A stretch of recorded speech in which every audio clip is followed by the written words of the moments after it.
Start a digital product brand selling your expertise. Offer virtual services like social media management and bookkeeping. Sell AI generated art, journals, or template online. Create affiliate income by sharing products that you already use. Or start a small home-based business. Baking, tutoring, cleaning, consulting. Whatever gift you have, turn it into income because history is repeating itself in real time, y'all. But this time, we have the tools to fight back differently. They may have the power, but we got the people. We have the brilliance. We have the resilience. And when we unite our dollars, because that's the biggest threat to America, Negro unity, there's nothing that we can't build. Now drop a black fist in the comments and share this with someone who needs to hear this gem. Now, Ms. Kirtan, you are a leadership coach. You have a government contract? You have a contract with the federal government?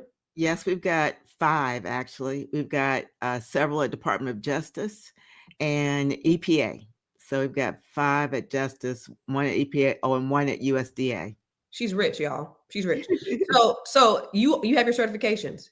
You have yes, we just graduated from 8A in August. That's awesome. Congratulations.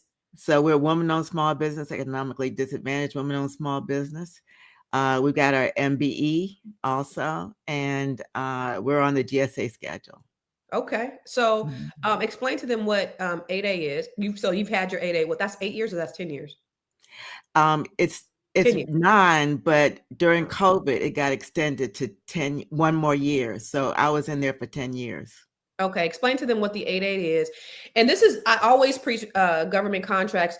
You don't realize this, Linda. So I'm from California, and people outside of this area don't realize that you guys live in a bubble. You don't. Mm-hmm. So when I first came out here, I have people, of course, that live in my community that have government contracts, right? A lot of Black people, a lot of Black wealth. And so I was invited to go to the Chamber of Commerce, the DC Chamber. And it was like 75% Black people. I'm like, is this the Black chamber? They're like, no, this is the chamber. I'm like, oh, wow. Right. So then they're talking about, so you have Muriel Bowser, who's talking about, they have $1 billion set aside for Black owned businesses. And she showed this thing. I have it somewhere. It was called the Green Book.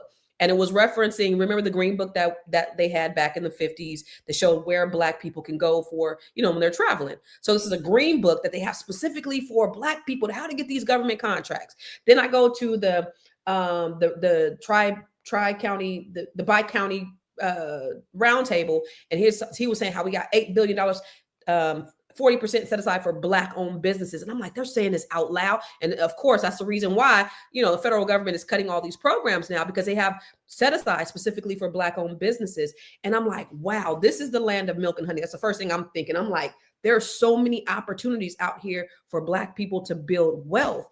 And, you have your certifications. If you go to sam.gov, there are tons of opportunities out there for, small businesses.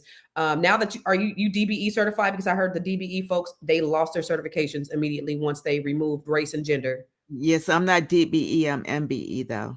Okay. I'm MBE in California, but not here.